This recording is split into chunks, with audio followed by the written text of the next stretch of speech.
जय माता दी दोस्तों, हर हर महादेव। दोस्तों, हमारा जो हिंदू धर्म है इसमें बेलपत्र के पौधे को बहुत अधिक पवित्र माना गया है।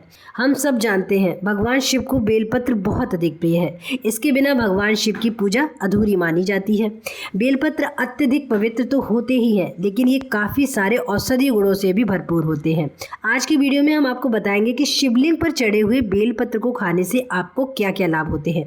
तो बिना देर किए हुए स्टार्ट करते हैं आज का वीडियो। लेकिन आपसे एक रिक्वेस्ट है कि वीडियो को लाइक और चैनल को सब्सक्राइब जरूर कर दें और कमेंट में हर हर महादेव जरूर लिखें। दोस्तों, हम जो भी बेलपत्र शिवलिंग पर चढ़ा देते हैं वो कोई सामान्य बेलपत्र नहीं रह जाता है, बल्कि वो साक्षात भगवान शिव का प्रसाद बन जाता है। बेलपत्र 6 महीने तक बासी नहीं माना जाता। अगर आपके पास बेलपत्र नहीं है, शिवलिंग पर चढ़ाने के लिए आपको बेलपत्र नहीं मिल पा रहा है, तो आप इसके लिए परेशान ना हो, क्योंकि शिवलिंग पर जो बेलपत्र चढ़ा हुआ होता है, अगर आप उसे धोकर भी शिवलिंग पर चढ़ा देते हैं तो भी भगवान शिव उसको स्वीकार कर लेते हैं, क्योंकि बेलपत्र 6 महीने तक बासी नहीं माना जाता है। हमारे देश में ऐसे बहुत सारे स्थान हैं जहाँ पर बेलपत्र नहीं मिल पाता है। तो उन स्थानों पर क्या होता है, उन स्थानों पर बेलपत्र के चूर्ण से भगवान शिव की पूजा की जाती है। वो लोग बेलपत्र तो अर्पित कर नहीं पाते हैं, तो वो बेलपत्र के चूर्ण का यूज करते हैं। और शिवलिंग पर बेलपत्र का चूर्ण चढ़ाने से भी बाबा भोलेनाथ उतने ही प्रसन्न होते हैं जितना कि बेलपत्र चढ़ाने से होते हैं। दोस्तों, बेलपत्र भगवान शिव को क्यों चढ़ाया जाता है और बेलपत्र भगवान शिव को इतना अधिक प्रिय क्यों है, इसके पीछे एक पौराणिक कथा है। जिस समय समुद्र मंथन हुआ था ना, उस समय सबसे पहले हलाहल कालकूट विष निकला था। और इस विष को किसने ग्रहण किया था? हमारे बाबा भोलेनाथ ने। इस विष को ग्रहण करने के कारण भोले बाबा का शरीर का ताप बढ़ने लगा, जिससे आसपास का वातावरण भी जलना शुरू हो गया। जब देवी देवताओं ने इस स्थिति को देखा तो उन्होंने एक वैद्य से इसका उपाय पूछा। उन्होंने वैद्य से पूछा कि क्या किया जाए जो भगवान भोलेनाथ को जो तपिश महसूस हो रही है इस कालकूट विष को पीने के कारण, और जो आसपास का वातावरण जलने लगा है, इसको हम कैसे रोक सकते हैं। तो वैद्य ने उनको ये सुझाव दिया कि आप भगवान शिव को बेलपत्र खिलाइए। तब सभी देवी देवताओं ने भगवान शिव को बेलपत्र खिलाना शुरू किया और लगातार जल भी चढ़ाया, जिसके कारण भगवान शिव के शरीर का ताप कम होने लगा। तभी से बाबा भोलेनाथ को बेलपत्र चढ़ाने की परंपरा शुरू हो गई। दोस्तों, एक बहुत इंपॉर्टेंट बात आपको बताना चाहूँगी कि आप जब भी शिवलिंग पर बेलपत्र अर्पित करें तो उसके बाद जल जरूर चढ़ाएं। क्यों चढ़ाएं? क्योंकि ऐसा करने से भगवान शिव को शीतलता प्राप्त होती है। साथ ही भगवान शिव अति प्रसन्न होकर आशीर्वाद भी देते हैं। हमेशा भगवान शिव पर 3 पत्ते वाले बेलपत्र चढ़ाएं। जिस तरफ से बेलपत्र चिकना होता है उस तरफ से आपको शिवलिंग पर बेलपत्र अर्पित करना चाहिए। साथ ही ये भी ध्यान रखें कि बेलपत्र कटी फटी ना हो। इसके अलावा एक और बहुत इंपॉर्टेंट बात बताऊंगी बेलपत्र के बारे में ही। जब भी आप भगवान शिव को बेलपत्र अर्पित करें तो उसकी डंडी में पीछे एक छोटी सी गांठ होती है, उस गांठ को तोड़कर जरूर अलग कर दें, क्योंकि अगर आप उस गांठ सहित बेलपत्र भगवान शिव पर अर्पित करते हैं तो उससे क्या होता है, उससे आपको कष्टों की प्राप्ति होती है। इसलिए उस गांठ को हटाकर तभी भगवान शिव को बेलपत्र अर्पित करें। अगर आप प्रतिदिन शिवलिंग पर बेलपत्र चढ़ाते हैं तो आपके पास कभी भी धन की कमी नहीं होती है। इसके अलावा बेलपत्र इतना अधिक शक्तिशाली है कि अगर आप एक बेलपत्र अपनी तिजोरी में रख लें तो आपके घर व्यापार में लगातार बरकत होती चली जाती है। दोस्तों, इस वीडियो में मैं आपको बेलपत्र से जुड़ी संपूर्ण जानकारी दूंगी, इसलिए वीडियो को एंड तक जरूर देखें, जिससे कोई भी महत्वपूर्ण बात मिस ना हो जाए। अगर आपको वीडियो हेल्पफुल लग रही हो तो जल्दी से उसको लाइक कर दीजिए और चैनल को सब्सक्राइब कर दीजिए और कमेंट में हर हर महादेव लिख दें। दोस्तों, अगर आप शिवलिंग पर चढ़ाने के लिए स्वयं बेलपत्र तोड़ते हैं तो आपके लिए ये जानना बहुत जरूरी है कि बेलपत्र को किस दिन तोड़ सकते हैं और किस दिन नहीं तोड़ सकते हैं, क्योंकि कुछ तिथियां और दिन ऐसे हैं जिन पर बेलपत्र तोड़ने से फिर आपको कष्ट प्राप्त हो सकता है। तो मैं आपको बताती हूँ कि वो कौन कौन सी तिथियां हैं जिन पर आपको बेलपत्र नहीं तोड़ना है। वो तिथियां हैं चतुर्थी, अष्टमी, नवमी, प्रदोष व्रत, संक्रांति, शिवरात्रि, अमावस्या और पूर्णिमा। और दिनों की बात करें कि किस दिन हम बेलपत्र नहीं तोड़ सकते हैं, तो वो दिन है सोमवार का। आपको सोमवार के दिन बेलपत्र नहीं तोड़ना है। अगर आप सोमवार का व्रत रहते हैं और आप उस दिन के लिए बेलपत्र पूजा के लिए चाहते हैं तो आप एक दिन पहले यानी रविवार के दिन बेलपत्र तोड़कर अपने पास रख लें, जिससे आपको सोमवार को बेलपत्र न तोड़ने पड़े। इसी प्रकार अगर आप किसी तिथि पर पूजा करना चाहते हैं इसी प्रकार आप चतुर्थी, अष्टमी, नवमी, प्रदोष व्रत, संक्रांति, शिवरात्रि, अमावस्या या पूर्णिमा वाले दिन भगवान शिव को बेलपत्र अर्पित करना चाहते हैं तो उसके एक दिन पहले ही बेलपत्र तोड़कर रख लें और अगले दिन भगवान शिव को अर्पित कर दें। मैं आपको ये पहले ही बता चुकी हूँ कि बेलपत्र को 6 महीने तक बासी नहीं माना जाता है। इसके अलावा दोपहर के समय भी बेलपत्र नहीं तोड़ना चाहिए। प्रतिदिन किसी भी दिन, सोमवार हो, मंगल, बुधवार, बृहस्पतिवार, शुक्रवार, शनिवार, रविवार, आपको दिन के समय, दोपहर के समय बेलपत्र नहीं तोड़ना है। अगली बहुत महत्वपूर्ण बात, आप जब भी बेलपत्र तोड़ें तो भगवान शिव का स्मरण जरूर करें और बेलपत्र के वृक्ष को प्रणाम करें, क्योंकि बेलपत्र भगवान शिव को अति प्रिय है। साथ ही बेलपत्र में ब्रह्मा, विष्णु, महेश और माँ शक्ति का वास भी माना गया है। इसलिए जब भी बेलपत्र तोड़ें उससे पहले भगवान शिव को याद करें, उनका स्मरण करें, बेलपत्र को प्रणाम करने के बाद ही बेलपत्र तोड़ें। ठीक है, आइए अब जानते हैं कि बेलपत्र की उत्पत्ति कैसे हुई है। इसके बारे में स्कंद पुराण में बताया गया है कि एक बार पार्वती माँ की कुछ पसीने की बूंदें मंदरांचल पर्वत पर गिरी थी, जिनसे एक पौधा उत्पन्न हुआ और इसी पौधे को आगे चलकर बेलपत्र का नाम दिया गया और ये पूजनीय हो गया। तो ये बात हुई बेलपत्र की उत्पत्ति की। अगली बात, शिवलिंग पर बेलपत्र चढ़ाने से होता क्या क्या है, यानी शिवलिंग पर बेलपत्र अगर हम चढ़ाते हैं तो उससे हमें क्या क्या लाभ होते हैं, क्या क्या फ़ायदे मिलते हैं। तो अब आपको मैं वो फ़ायदे बताती हूँ। पहला जो लाभ है वो ये है कि अगर कोई विवाहित स्त्री शिवलिंग पर बेलपत्र चढ़ाती है तो क्या होता है, तो भगवान शिव उसे अखंड सौभाग्य का वरदान देते हैं। ठीक है, शिव पुराण में बताया गया है कि शिवलिंग पर एक बेलपत्र अर्पित करने से क्या होता है, 1 करोड़ कन्यादान के समान पुण्य प्राप्त होता है। अगर आप शिवलिंग पर बेलपत्र अर्पित करते हैं तो इससे दरिद्रता का भी नाश हो जाता है और घर में धन धान्य की वृद्धि होती है।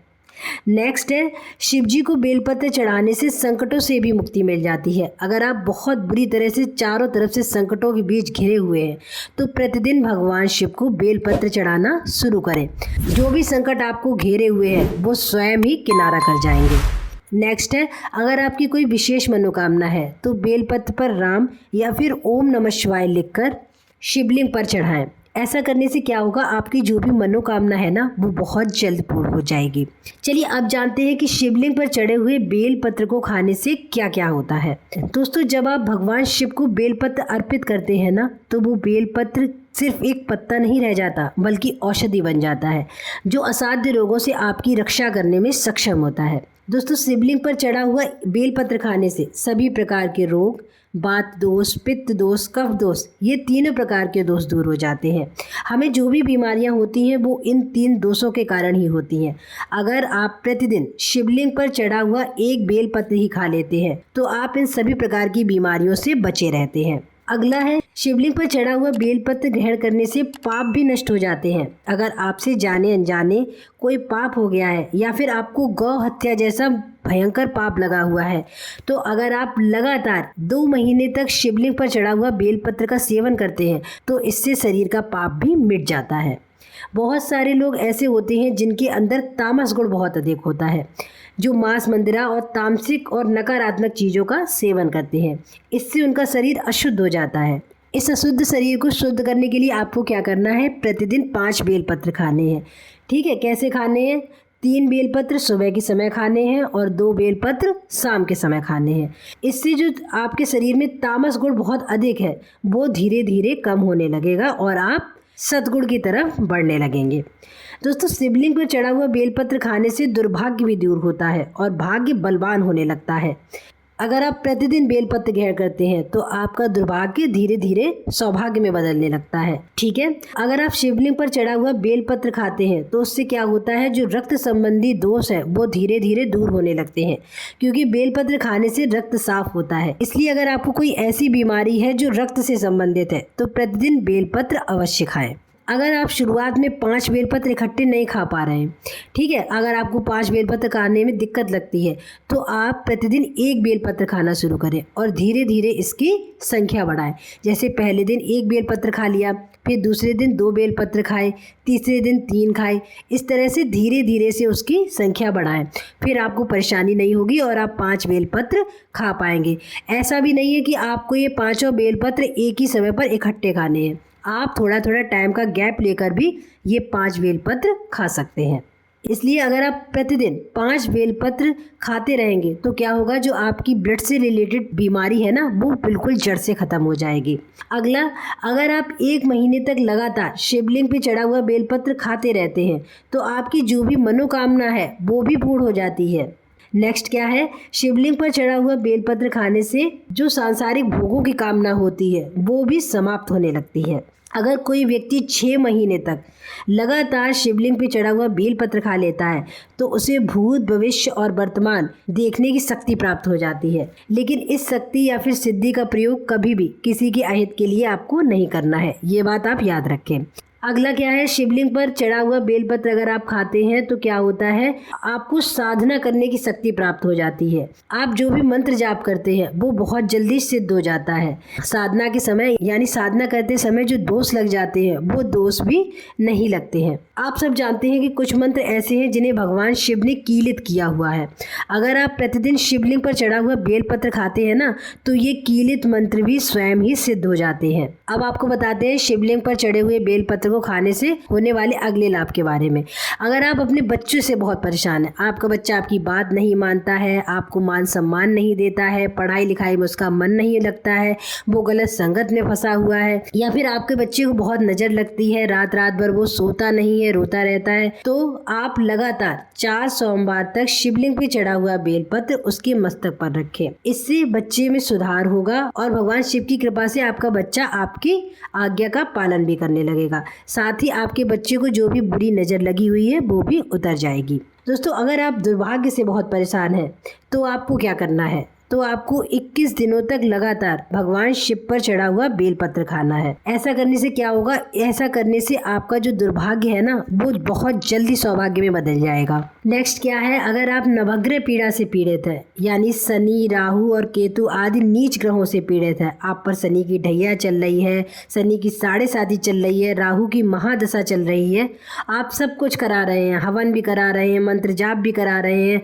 अनुष्ठान करा रहे हैं, पैसे खर्च किए जा रहे हैं, लेकिन फिर भी आपको कोई लाभ नहीं मिल रहा है, तो आपको क्या करना है, आपको प्रतिदिन शिवलिंग पर चढ़ा हुआ बेलपत्र खाना शुरू करना है। 1 महीने तक लगातार बेलपत्र खाइए, इससे निश्चित रूप से आपको ग्रह पीड़ा से मुक्ति मिल जाएगी। दोस्तों, कभी कभी ऐसा भी होता है कि हमारे जो कुल देवी देवता होते हैं वो ही हमसे कुपित या फिर नाराज हो जाते हैं और हमें विभिन्न प्रकार की पीड़ा और कष्ट देने लगते हैं। तो आपको क्या करना है, शिवलिंग पर चढ़ा हुआ बेलपत्र लेना है और उसको खाना शुरू करना है। इससे क्या होगा, जो आपकी कुल देवी देवता का कोप है ना वो धीरे धीरे शांत हो जाएगा। नेक्स्ट क्या है, शिवलिंग पर चढ़ा हुआ जो बेलपत्र है ना उसको खाने से आपके दैहिक और दैविक पीड़ा भी दूर हो जाती है। शिवलिंग पर चढ़ा हुआ एक बेलपत्र खाने से आपका शरीर है ना वो सिद्ध हो जाता है और सिद्धियों की प्राप्ति होने लगती है। बेलपत्र खाने से हमारे शरीर में इतना अधिक पुण्य इकट्ठा हो जाता है कि हम जो भी बोलते हैं वो सत्य होने लगता है। अगर आप पेट संबंधी रोगों से बहुत परेशान है तो शिवलिंग पर चढ़ा हुआ बेलपत्र खाएं,